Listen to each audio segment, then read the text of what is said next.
Olá, querido e querida, seja bem-vindo ao movimento Consciência Hebraica. E hoje no nosso Consciência Hebraica, você já sabe, é dia especial, é dia de As Parábolas de Jesus. Nós estamos gravando para o dia 24 de outubro de 2021, esse é o episódio de número 67. E hoje nós vamos ver a parábola O Servo, aqui no nosso movimento Consciência Hebraica. Boas-vindas. Esse curso Parábolas é um curso extraordinário. Você vai poder enxergar o brilhantismo da mente do Messias, Yeshua HaMashiach, Jesus o Cristo, trabalhando conceitos cósmicos impressionantes. A profundidade do olhar de Jesus e a grande capacidade de que ele consiga pegar coisas muito simples e com elas exemplificar coisas muito profundas a respeito do grande roteiro cósmico da existência humana e do desenvolvimento da vida humana.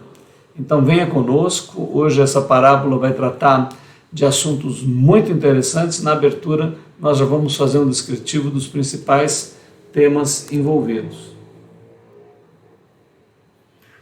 Então hoje vamos apresentar o Servo.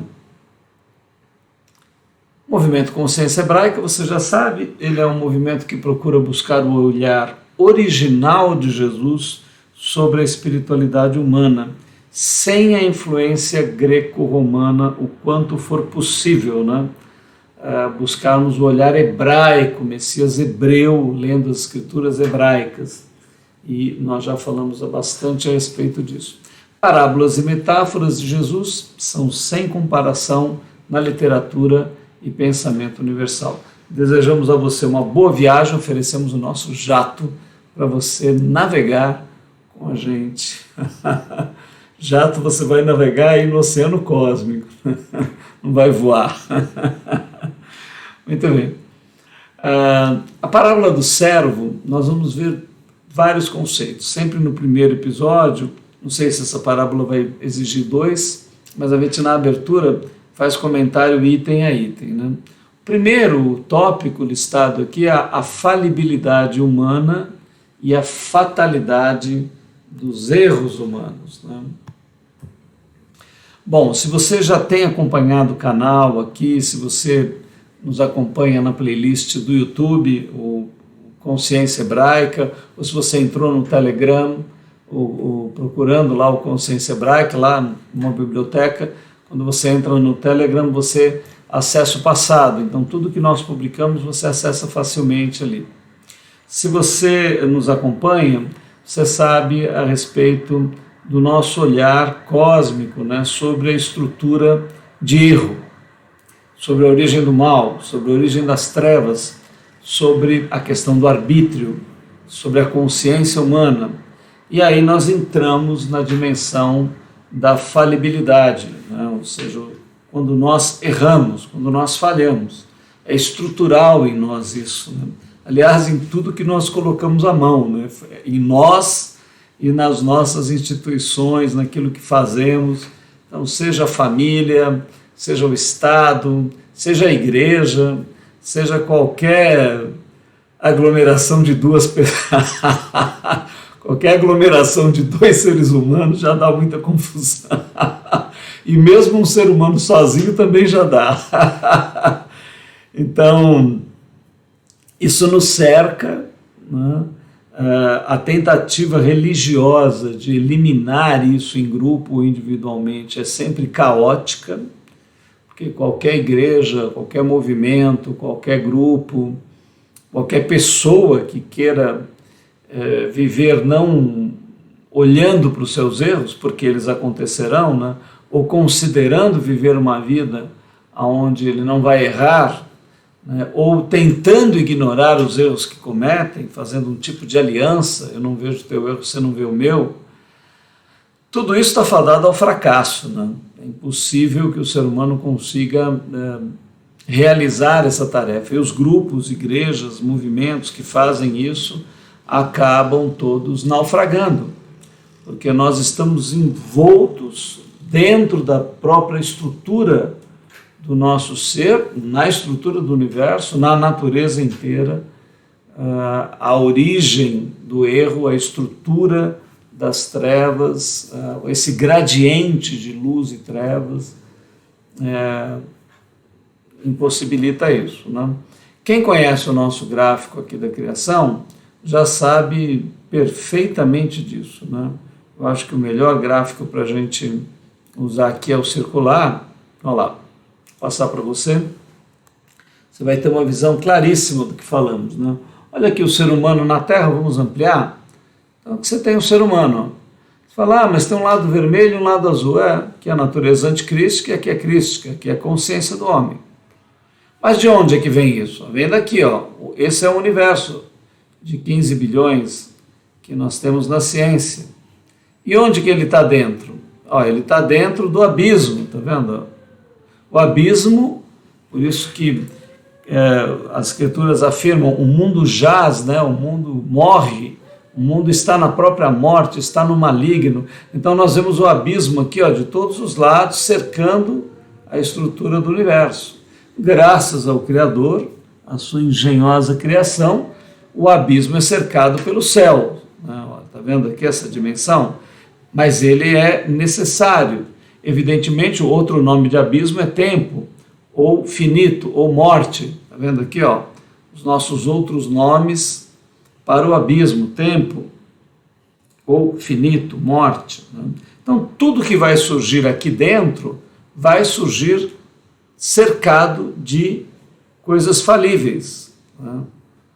Então, nós vamos ter erros, vamos ter falha, morte, doenças, problemas, e isso começa dentro de nós, juntando as pessoas, isso vai estar cercando a nossa existência, a nossa vida, enfim, tudo, né? Então, a falibilidade humana. Agora, então tudo está perdido? Bom, temos uma grande vantagem, né? Uma grande possibilidade, uma grande condição que nos é concedida. Qual seja? A nossa atitude diante dos nossos erros. Os erros, todos estarão comprometidos, nós estaremos comprometidos, independente da nossa boa vontade em querer ajustar, em querer acertar, em querer realizar as coisas corretamente. Mas a questão fundamental é como você reage diante do teu erro, como você se comporta diante do teu erro, diante do reconhecimento dessa estrutura imensa que de dentro de nós, de fora de nós, nos nossos ajuntamentos e nas nossas instituições, o que acontece, como é que você se comporta. Então há algumas possibilidades. Se você humildemente reconhecer e confessar, né, essa estrutura de erro que há dentro de você, as trevas, a dificuldade que todos nós temos, então, se você a admitir, ou seja, se você a confessar, e se você buscar arrependimento, tá? Uma palavra que hoje está politicamente incorreta, né? Ninguém mais se arrepende de nada, as pessoas só se arrependem do que não fizeram, né? Esse é o ditado atual da nossa estrutura, elas se arrependem apenas do que não fizeram. Então, esse grande conceito do arrependimento, e a grande outra possibilidade que é o perdão, né? Se alguém se arrepende, eu posso perdoar, mas a nossa sociedade hoje não tem mais arrependimentos. Então, é uma sociedade que está vivendo sem perdão também, né? E é uma sociedade que está ficando doente, né? Cada dia mais doente. As pessoas hoje estão encontrando na pílula psiquiátrica a nova religião, né? E esse Deus que eles tomam fazem com que eles consigam dormir, tomam esse Deus pílula para dormir, tomam esse Deus pílula para acordar, tomam esse Deus pílula para trabalhar. Quando isso não é aditivado pelas nossas substâncias psicoativas, né, meu amigo? Aquela cervejinha, o uísque e um baseadozinho que ninguém é de ferro. E quando isso não vai evoluindo para cocaína, para crack, para drogas pesadíssimas, né? Os Estados Unidos recentemente foi anunciado como um país dependente de medicação para dor, que acaba criando também um estado de dentro do psiquismo humano de dependência, né? E é assim, a nossa sociedade está construindo cada vez mais um ser humano artificial. Então, qual é a nossa visão sobre essa questão aqui? A falibilidade humana e a fatalidade dos erros. Bom, a humildade. Então, nós vamos ver nessa parábola a proposta de Jesus do ser humano tomar consciência da sua dificuldade, dos seus erros. E aí nós temos arrependimento, confissão, perdão, né? Outra coisa que está em desuso, né? O ato de nós admitirmos e confessarmos. E ainda mais, né? Você errou, você confessou, então você tem que restituir, não é um perdão barato, não é uma confissão barata, né? Se você prejudicou alguém materialmente, moralmente, fisicamente, você precisa arrumar alguma forma de restituição. Confissão, arrependimento, perdão, confissão, arrependimento, perdão, restituição, são ferramentas incríveis que o Evangelho nos traz, sabedoria milenar que pode pacificar as nossas almas, trazer uma nova qualidade de vida para o nosso ser. Então vamos ver isso hoje na nossa parábola, né? E aqui, nesse segundo tópico, nós temos exatamente isso. O problema não é a falha, o erro, o pecado humano, mas a atitude humana diante deles, né? Então, nós estamos percebendo cada vez mais uma atitude de prepotência, de arrogância, uma atitude de indiferença, de insensibilidade diante dos próprios erros, da estrutura da vida. Um não reconhecimento da dificuldade humana de ser, de viver. E a nossa sociedade está simplesmente permitindo que tudo seja correto, que cada um construa a sua verdade, cada um faça aquilo que quiser. E, de fato, veja, a divindade, né, aqui no Consciência Hebraica, nós sempre colocamos que a divindade ela propõe a total liberdade do ser humano de agir, né? Agora, a nossa sociedade se abster completamente de compreender as consequências da atitude humana e de instruir e de anunciar a incorreção, a autodestruição de determinados comportamentos, só porque aquilo é politicamente correto, né? Julgado politicamente correto, então vai a sociedade inteira para um estado falimentar, né? Para uma autodestruição. É o que a gente percebe. Então, vamos ver isso nessa parábola. A consequência para si e para outros de nossas falhas. Então, o que nós comentamos, é importante você compreender que o teu erro tem consequências. Ele está previsto cosmicamente, você não vai fugir dele. Não. Se você fugir, você adoece, porque você vai negar aquilo que é estruturalmente desarmônico, não tem um campo harmônico. Você tem que admitir aquilo. Agora, há uma consequência para você desse erro que você comete. E muitas vezes, quando você erra, agride, afeta, desarmoniza, desestabiliza outras pessoas, cria situações das quais nós precisaríamos humildemente reconhecer, né? Aí então falamos do arrependimento genuíno e o arrependimento falso, a misericórdia, o perdão, a compaixão, né? Então, assim, quando eu me arrependo, mas aquilo não custa muito barato, para mim não custa nada, né? Ou seja, eu não tenho nenhuma consequência dentro de mim real, eu não restituo, eu não me humilho, né? Eu não reconheço o estado do meu erro, eu não tenho esse reconhecimento. Então, o que acontece?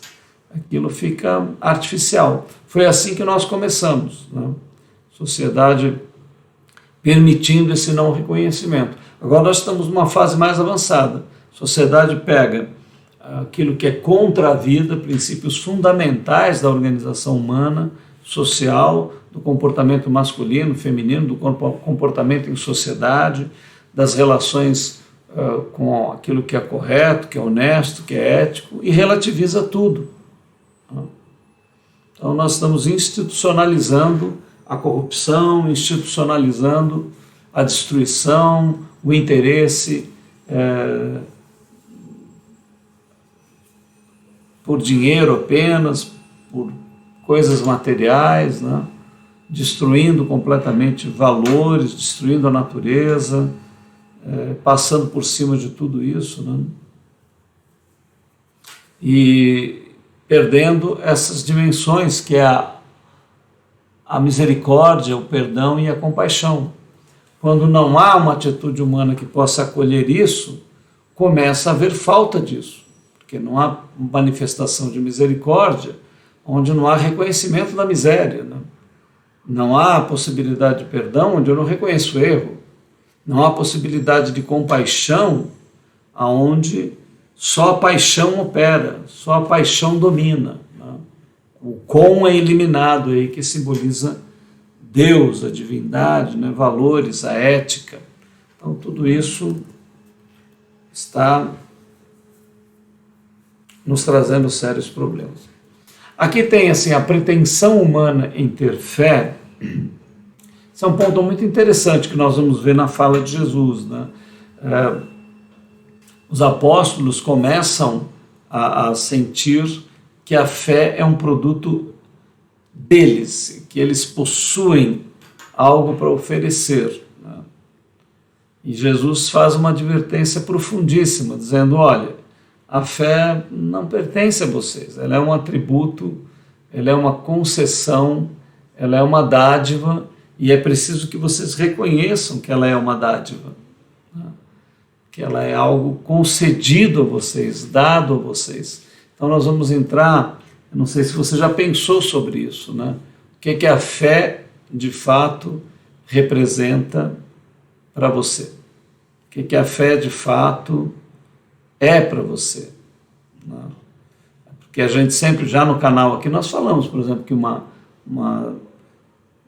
representação, né, uma explicação interessante de fé, a que está em Hebreus, né? A fé é o firme fundamento e é a prova, então ela é conhecimento e graça, né? Ela é conhecer as Escrituras e ter a experiência do Espírito. Ora, as Escrituras, o que é? Um atributo de inteligência lê-las? Pelo contrário, né? A inteligência pode operá-la de maneira maravilhosa, mas você pega pessoas aí que têm muita capacidade intelectual e que não têm a menor condição de entender o que está nas Escrituras. Eles entendem outras coisas, né? Mas compreender exatamente o que está ali no sentido espiritual do texto, eles são incapazes dessa compreensão. E a experiência do Espírito, então, se essa pessoa não tem desejo de Deus, né, se ela não tem nenhuma ação em relação ao sagrado, como que ela vai ter esta experiência? Então não é propriamente um produto do ser humano. Existe uma atitude humana que permite com que ele acesse isso. Mas aí você tem que ter destruição de ego, né? Normalmente, intelectuais, né, é um ambiente de muita vaidade, né? Pega aí meio acadêmico, principalmente, né, professores, doutores, né? Pega aí médicos, pega juízes, né?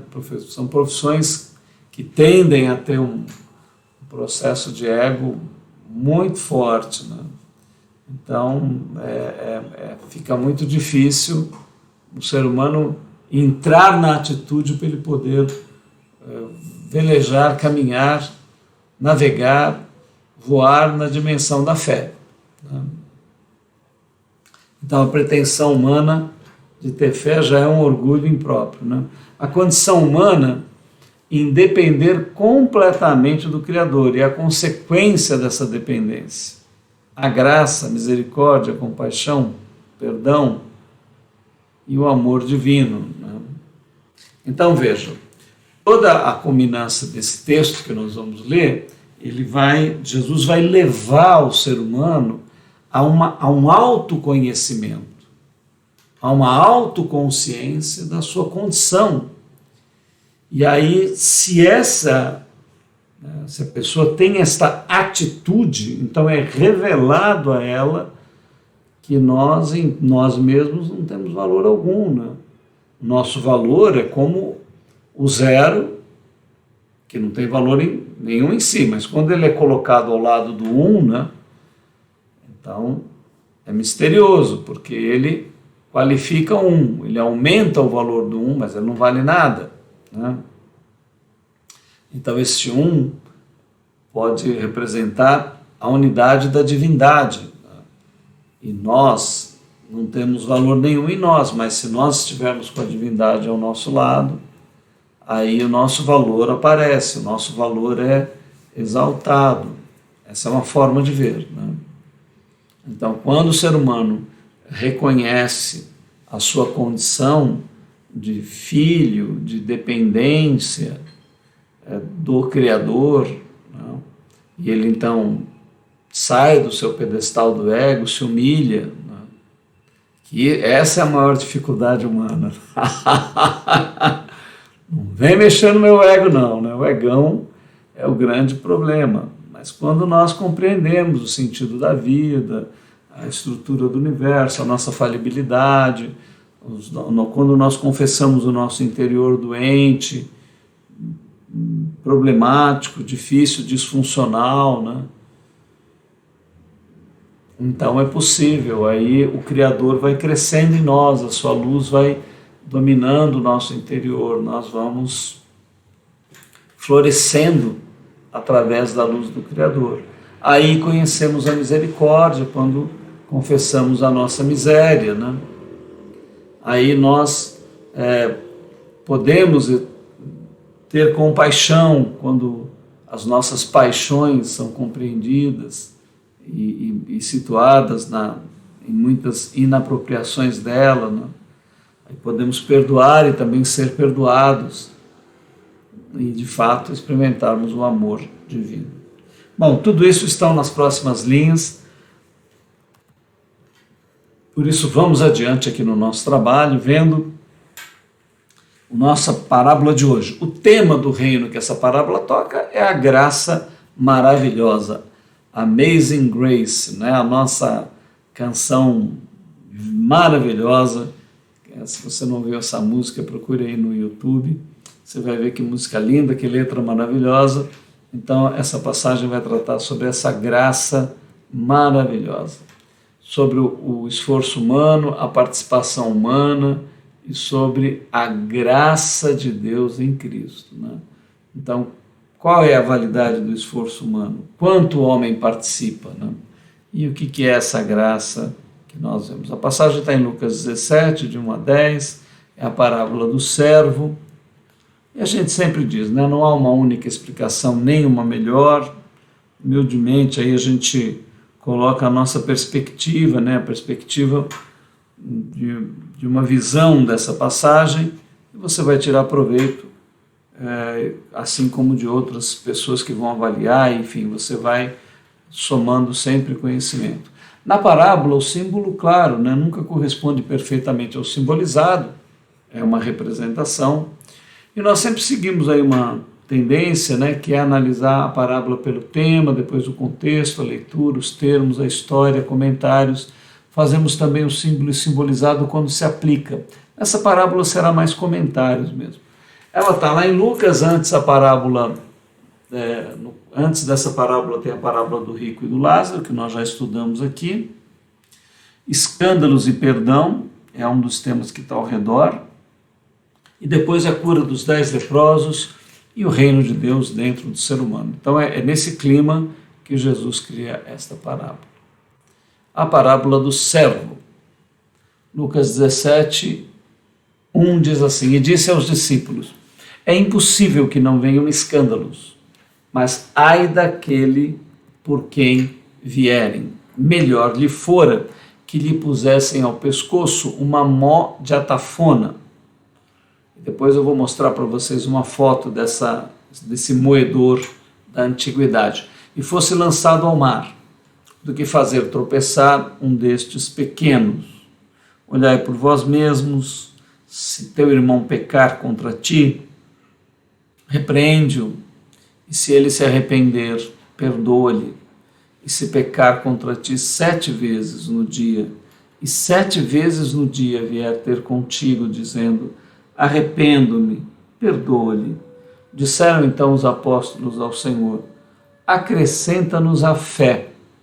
E disse o Senhor: se tivesseis fé como um grão de mostarda, diríeis a esta amoreira: desarraiga-te daqui e planta-te no mar, e ela vos obedeceria. Olha, nessa abertura, né, que precede a parábola do servo, Jesus então vai explorar uma série de questões profundas que vai afofar a terra, né, que vai arar a terra para ele lançar a semente dessa parábola que ele vai fazer. Então vamos ver agora, parte por parte, nós vamos entender aqui o que está sendo preparado por Jesus, né? E disse aos discípulos: é impossível que não venham escândalos, mas ai daquele por quem vierem. Olha, então Jesus primeiro lança a visão de que é impossível que não haja a estrutura de erro no universo. Nós já mostramos para você o nosso gráfico da criação, e você viu ali, né? Quem leu Gênesis, primeiro capítulo, primeiro verso, está lá, né? No princípio criou Deus os céus e a terra era sem forma e vazia, e havia trevas sobre a face do abismo. Nosso gráfico já está ali, né? Céus, abismo, terra, trevas. Então Deus em seguida diz: haja luz. Então começa o gradiente. Então aqui Jesus alerta: olha, devido à estruturação, ao propósito da divindade, porque sem as trevas, sem o mal, Deus não realizaria o seu propósito. Ele é o autor de todas as coisas, como nós já vimos em outros. Se você não pegou esse tema sobre a origem do mal, a origem das trevas, né? Há uma explicação assim bastante simplificada, né, de que Deus teria criado o bem, e o bem teria se distorcido, mas é uma defesa assim, muito simplista do poder de Deus, né? Ele não pode ser enganado, ele não cria alguma coisa que ele não sabe em que vai culminar, né? Então uma visão mais madura de Deus não pode admitir que nada não tenha sido perdido o controle, que ele não tenha sido o autor de todas as coisas. E as trevas, da mesma maneira, a gente já abordou esse tema com mais profundidade, você pode voltar em outros capítulos aí para ver, tá? Não é o caso hoje, nós já fizemos isso, mas assim, então Jesus fala: olha, escândalos virão, né? Agora ele traz uma outra advertência: mas ai daquele por quem vierem. Então, Jesus começa a refletir essa questão da atitude da pessoa que está promovendo o escândalo, que está escandalizando a natureza, escandalizando outros seres humanos, escandalizando, deveria até a si mesmo, né? Nós temos coisas em nós das quais nós nos envergonhamos, e muitas, né, que não são dignas, não são éticas, não são benfazejas, não são interessantes, são ruins, né? Nós sentimos dores por muitas coisas inadequadas que existem dentro de nós, né? Então Jesus fala: olha, esses escândalos vêm, mas tem uma questão de por quem ele vem, né? E Jesus fala, olha, se a pessoa tiver essa atitude incorreta diante do escândalo, era melhor que ele não tivesse nem nascido, era melhor lhe fora que lhe pusessem ao pescoço uma mó de atafona e fosse lançado no mar, né, do que fazer tropeçar um destes pequeninos. Agora Jesus, então, entra no centro da questão da consequência das trevas. Porque ele fala, ó, evidentemente seria melhor até morrer fisicamente, né, você ser lançado no mar e morrer, do que você errar em relação a escandalizar a vida, as pessoas, você próprio. Porque a morte, eu sei que pessoas evitam isso, mas a morte é natural, todos nós vamos morrer, é uma questão só de tempo. Né? Ninguém fica para semente aqui, nós vamos enfrentar a morte, vamos lidar com a morte, vamos passar por ela. Se você compreende que não há nada, nenhum sentido na vida, então tudo acaba ali. Mas nós, que temos essa cosmovisão, que temos essa visão hebraica, sabemos que não é o fim. A primeira morte não é o fim, né? Mas o Apocalipse fala de uma segunda morte. Então ele diz, olha, morrer a primeira morte não seria problema nenhum, porque você vai surgir, né? Você vai ser gerado novo, você vai ter uma continuidade evolutiva.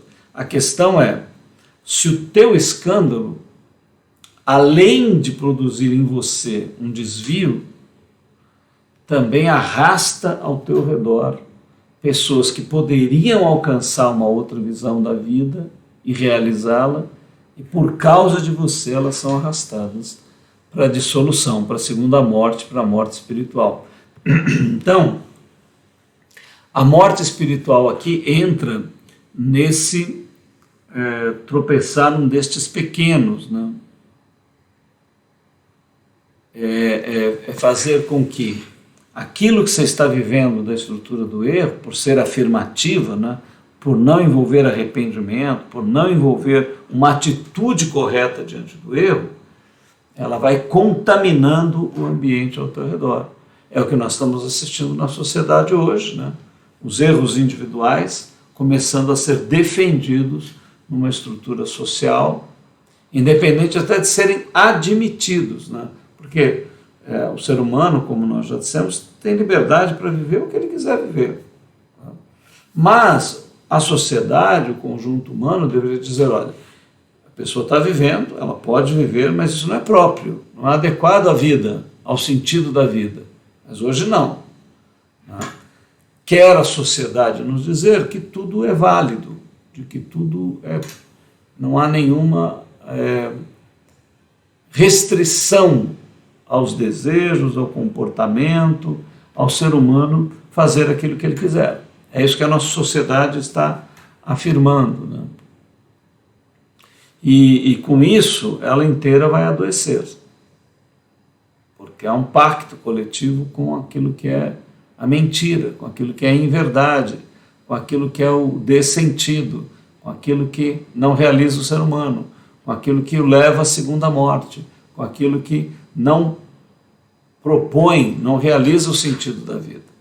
Então, ó, aqui, nesse texto, ele fala que quando este escândalo leva além da perda do indivíduo, né, a criar um câncer social, vai havendo uma disruptura dos nossos elementos na sociedade, né? Então, ele alerta. E aí no terceiro ele diz, olhai por vós mesmos, e se teu irmão pecar contra ti, repreende-o, e se ele se arrepender, perdoa-lhe. Se pecar contra ti 7 vezes no dia, e 7 vezes no dia vier ter contigo, dizendo arrependo-me, perdoa-lhe. Olha, então, agora pegando o nosso primeiro texto, né, que estava baseado nessa parábola. Tudo é uma questão de atitude. Jesus está dizendo, errar faz parte da estrutura humana, faz parte do propósito do Criador, faz parte do modo evolutivo pelo meio pelo modo evolutivo, o meio pelo qual nós vamos evoluir. Mas essa estrutura de erro foi proporcionada para o ser humano ter uma autoconsciência, para que ele ficasse humilde diante dessas estruturas de erro, que ele confessasse essas estruturas de erro, que ele se arrependesse, e isso produziria vida nele, esta humildade. Mas a arrogância e a prepotência de querer transformar o erro numa virtude, gerando escândalo e arrastando a sociedade inteira para uma dissolução, isso é um mal. Então não há nada disso. Jesus insiste aqui que se há o arrependimento, olha aqui, então esses 70, aqui ó, se pecar contra ti 7 vezes, né, esse número 7 representa a totalidade, né? Ou seja, enquanto houver arrependimento, há perdão. Olha que maravilha, né? Essa estrutura divina do Evangelho, divina para a vida humana. Não, você erra, tem coisas corretas e coisas incorretas, erradas. Né? Há um sentido para a vida, há um sentido ético, há um comportamento, há algo que foi estabelecido pelo Criador, há fundamentos. Se você erra, não tem problema. Né? Até se você quiser viver no erro, ok, você tem liberdade. Mas quando uma sociedade inteira abraça esse politicamente correto, essa coisa que quer disfarçar toda a estrutura de erro, então a sociedade inteira adoece. O débito, a finalidade, né, a consequência, o resultado é um adoecimento do corpo social todo. Né? Então, assim, ele diz, olha, enquanto houver arrependimento, há possibilidade de mudança. E deve ser dado perdão. Evidentemente, aqui ele não está tratando de um arrependimento, como nós já dissemos, barato, né? Eu errei. Não, peraí. Uma consciência, não, eu errei, eu quero restituir, eu quero mudar, eu quero, né, algo sincero. Enquanto houver essa atitude, há perdão. E aqui ele diz assim, os apóstolos então disseram os apóstolos ao Senhor, acrescenta-nos a fé. Ora, quem diz para acrescentar, julga que já tem. Então, assim, é interessante perceber nesse texto que Jesus repreende essa arrogância dos apóstolos, essa prepotência. Eles acham que têm fé, mas que precisam mais. E aí, então, eles estão indo para o aspecto quantitativo da fé. Mas a fé não é quantidade. A fé é uma qualidade. E aqui Jesus fala, olha, não é uma questão produzida por vocês, que vocês têm mérito em alcançar. Então Jesus começa a destruir a ideia de mérito aqui, nesse texto. Perceba bem, ó, é sutil, né? Como os apóstolos dizem, Senhor, acrescenta-nos. Jesus disse, olha, se tivesses, então vocês não têm nada, e estão achando que tem. Jesus retira essa ideia, que no fundo está sendo uma arrogância, uma prepotência. Se tivesseis fé, como um grão de mostarda,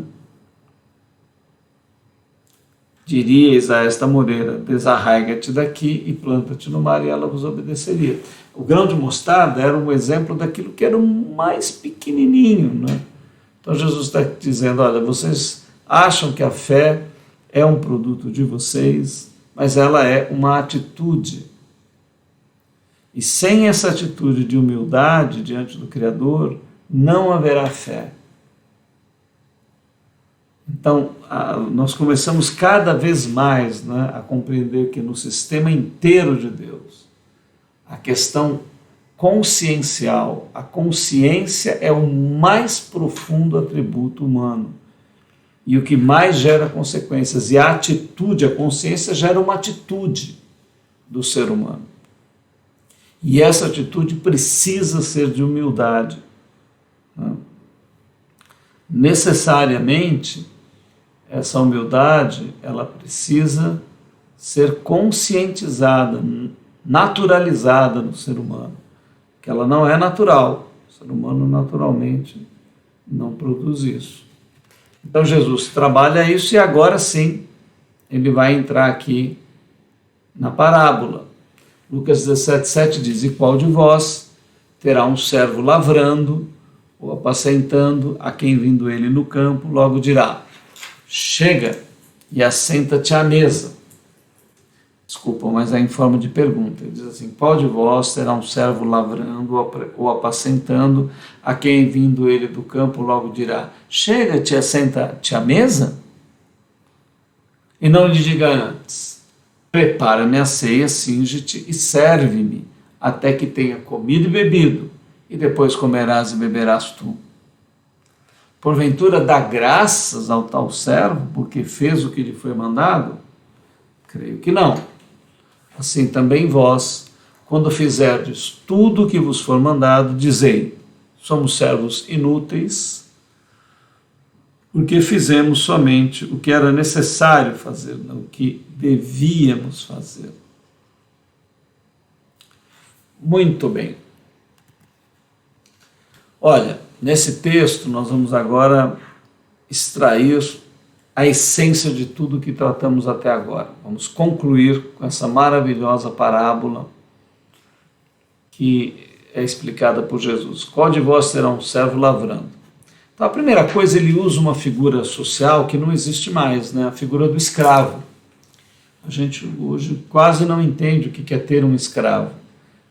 Mas naquela época, socialmente era aceito, as pessoas sabiam o que era ter um escravo em casa, alguém que você comprava, alguém que não tinha vida própria, que era alguém que tinha um dono daquela pessoa.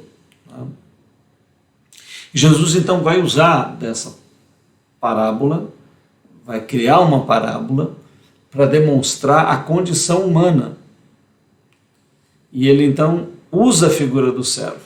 E o que ele conta? Olha, um servo trabalha o dia inteiro, lavrando, apacentando, trabalho pesado no campo, no sol, etc. Aí ele chega em casa. Jesus pergunta: vocês acham que o Senhor vai preparar uma comida para ele, preparar a mesa e pedir para o servo sentar? Aí era natural na época o pessoal fala: imagina, ninguém faz isso, o Senhor não faz isso para o escravo.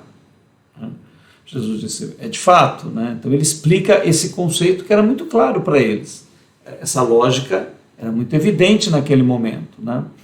Pelo contrário, ele vai dizer para o servo: olha, você se lava, se prepara, você vai preparar a comida para mim, você vai me servir, né? E aí depois que eu tiver me alimentado, aí é que você vai se alimentar. E Jesus pergunta: o Senhor, por ter feito isso, né, ele fez alguma coisa? Assim, o servo que fez isso para o seu Senhor, depois de ter trabalhado um dia todo, chegar ainda ter que preparar comida, mesa e tudo, é digno é um favor que ele está prestando para o seu Senhor ao fazer isso? Jesus: não é favor nenhum, porque a vida dele depende do seu Senhor. Então ele tem que fazer aquilo, senão ele pode ser vendido, morto e etc. Aquilo era uma propriedade da pessoa. Então Jesus pega um exemplo bem forte, bem natural para a época, a gente até estranha isso, né? Mas é exatamente o conceito que ele está dizendo. Olha lá: qual de vós será um servo lavrando, apacentando, vindo do campo? Né? Aí ele vai dizer: chega-te, assenta-te à mesa? Não, ele vai dizer: prepara-me a ceia, cinge-me e serve, até que eu tenha comido e bebido. Só depois comerás e beberás. E aí o Senhor vai dar graça para o tal servo, pelo que lhe foi mandado? Creio que não. Então veja, primeira coisa, Jesus vai quebrar a arrogância, a prepotência, né, esse sentido de ego que os apóstolos estão tendo.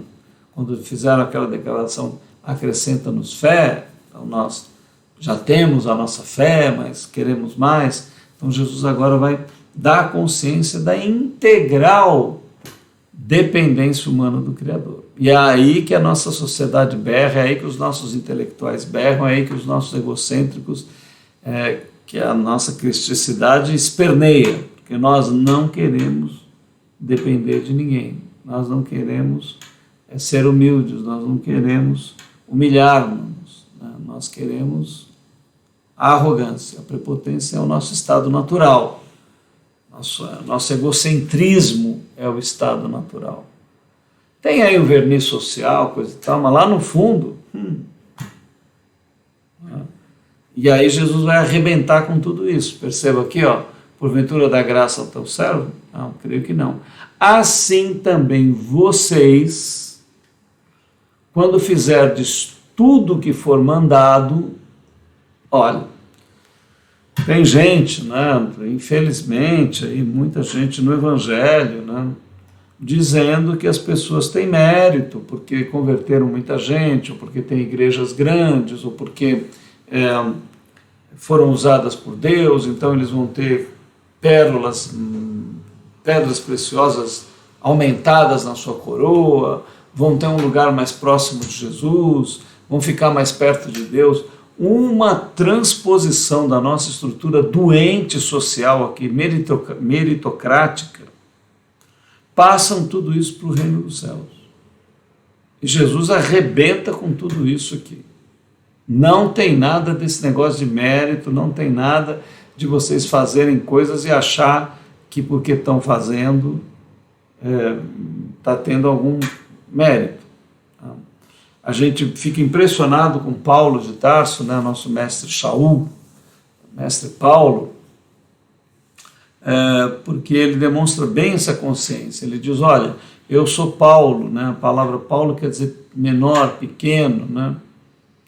Então ele fala, eu sei que eu não sou nem digno de ser chamado apóstolo, porque eu persegui e matei os discípulos de Jesus. Não? Mas, pela graça de Deus, eu sou o que sou e eu acabei trabalhando mais do que todos os apóstolos, e fazendo mais do que todos eles, porque Paulo foi o mais ativo dos 12, né? Ou 13, se você quiser considerar o Matias aí, acho que o verdadeiro número 12 é o Paulo, né? Mas enfim, escolheram lá o Matias. Então assim, ele diz, mas não fui eu que trabalhei, foi a graça de Deus em mim. Ela é que fez tudo. Então isso é muito difícil para os seres humanos admitirem. Paulo consegue dizer, não, foi uma grande obra que eu fiz, mas não fui eu que fiz. Foi a graça de Deus em mim que fez. Eu mesmo não tenho mérito nenhum. Esse é o ponto. Então, querido, querida, se você está, né, mesmo na religião cristã, né, querendo agradar a Deus com obras, querendo achar que você está fazendo tudo certo, que você não tem erro, né, e quando uma pessoa ou um grupo começa a fazer isso, o próximo passo é nomear, listar todos os errados, né? Então, quando eu considero que eu não erro, eu começo a procurar aqueles que erram para castigá-los, para excluí-los e tudo mais. Tá? Socialmente aí vai dar nesse campo aí. Porque nós temos uma sociedade que cada vez mais está negando qualquer tipo de erro. E quando houver pessoas sinceras que falem a respeito dos erros em si e nas estruturas e nas coisas, vão ser perseguidos. É o caso de Ló lá em Sodoma e Gomorra. Se você não conhece a história, vai lá no Antigo Testamento, livro de Gênesis, vê a história de Ló em Sodoma e Gomorra. O pessoal ali de Sodoma e Gomorra não aguentava mais o Ló. Por quê? Porque ele era um testemunho de alguém que reconhecia os seus erros, e lá ninguém queria reconhecer nada. Então já estavam com ódio dele. E os discípulos de Jesus vão sofrer essa perseguição social mesmo, porque a sociedade não quer admitir nada, não quer considerar nada, quer considerar essa política de está tudo certo, ninguém está errado, cada um inventou uma verdade para si, e a sociedade vai errar tremendamente nisso. Então, aqui, ó, Jesus retira tudo isso. Quando fizerdes tudo o que vos for mandado, dizei, somos servos inúteis, porque fizemos somente o que devíamos fazer. Então, esta posição de servo inútil é que dá lugar à verdadeira realização humana, que é a graça de Deus.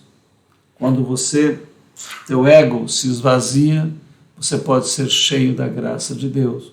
Quando você admite os seus erros, quando você vê que a igreja que você está, que o teu pastor, que os teus líderes, que todos erram, todos têm falhas, que ninguém pode se apresentar diante de Deus como sendo com as suas obras, que como diz Isaías, as nossas obras de justiça são como trapos de imundícia. Né? Trapo de imundícia na época era o papel higiênico usado, né? Então é isso que representa a nossa justiça. Então quando nós queremos apresentar a nós mesmos, né, ou a nossa igreja, como sendo o centro de correção, de santidade, né? Esse caminho, infelizmente... então nós vamos dizer que é tudo pecador, nós vamos viver... Não. Né? Nós vamos admitir as nossas falhas, nós vamos dizer o que é correto, o que é incorreto, né? E nós vamos dizer que vivemos, não pela nossa justiça, mas pela graça de Deus. Ela é que nos dá condições de nos arrependermos e continuarmos. Nós todos pecamos, somos falhos, temos limitações, dificuldades, mas há o amor e a graça, a misericórdia, a compaixão de Deus dentro de nós. Ela nos incentiva, motiva, perdoa, ela nos acaricia, nos acarinha, nos dá carinho, nos dá amor para a longa jornada, para o caminho. E nós erramos, falhamos, reconhecemos, cada um de um jeito, cada um de uma maneira, cada um com a sua fraqueza, cada um com seus problemas, mas nós nos levantamos pela graça de Deus e continuamos humildemente sabendo das nossas limitações. E aí vamos discernindo o bem do mal à luz das trevas, vamos vendo que o que é correto, admitindo o que é correto, o que é incorreto, sofrendo os nossos erros dentro de nós e fora, usando e apelando para o arrependimento e para a misericórdia de todos. E isso vai nos curando, vai nos deixando saudáveis, vai nos deixando funcionais, vai permitindo que não haja prepotência, não haja arrogância, não haja o disfarce, não haja mentira. Nós vamos sendo vivificados por essa compreensão, por dependermos completamente, por nos considerarmos a nós mesmos em todo momento servos inúteis, porque fizemos somente o que devíamos fazer. E o nosso fazer não dá em nada, né? Não é pelo fazer. A salvação, como diz lá, né? A salvação é produto da graça, não é da obra humana, para que ninguém se glorie. Né? Pela graça sois salvos, isto é dom de Deus, é um presente de Deus, e não vem das vossas obras, né? Para que ninguém se glorie. Então, pela fé, e assim nós recebemos a graça, e assim a graça produz a obra que não é nossa. A obra é da própria graça em nós, como disse Paulo. Muito bem, e com isso nós vamos ver aqui a imagem da mó, para você entender direitinho o que é uma mó de atafona ou de azenha. Então aqui você vê essa grande pedra, né? Que era colocada e puxada por um animal, ou por água, ou por vento, né? E aqui então era moído as coisas. Essa pedra tinha um furo, ó, onde encaixava aqui a haste, que iria movê-la moendo as coisas, né? Então Jesus dizendo que era melhor amarrar uma pedra dessa no pescoço de alguém e ele ser lançado no mar, do que ele escandalizar um destes pequeninos, né? Espero que essas palavras tenham te ajudado, causado reflexão. Nós somos o movimento Consciência Hebraica, aqui no curso Parábolas de Jesus. Esperamos que esse texto te estimule a consciência, a saúde, a maturidade, a uma revisão do seu comportamento, a admissão das nossas falhas, dos nossos problemas, e isso vai ser cura para nós, né? Nós estamos no YouTube, no canal Consciência Hebraica. Você deixa o seu like, faça algum comentário, indique o nosso canal para alguém. Também estamos lá no Telegram, tudo publicado lá, você pode entrar no grupo. Se você tem o Telegram, procure Consciência Hebraica, entre no grupo, nós informamos o que fazemos ali pelo Telegram. estamos melhorando o Instagram e o Facebook. Que a graça e o amor e a misericórdia e a compaixão estejam sempre ao teu redor, ao redor da tua casa, da tua mesa, da tua família, da tua consciência. Que haja o Shalom Adonai, a paz do Senhor, que haja o Salem Aleikum, a paz esteja contigo no teu coração e que a tua vida se desenvolva para o infinito e para o eterno. Até o nosso próximo encontro aqui no Movimento Consciência Hebraica.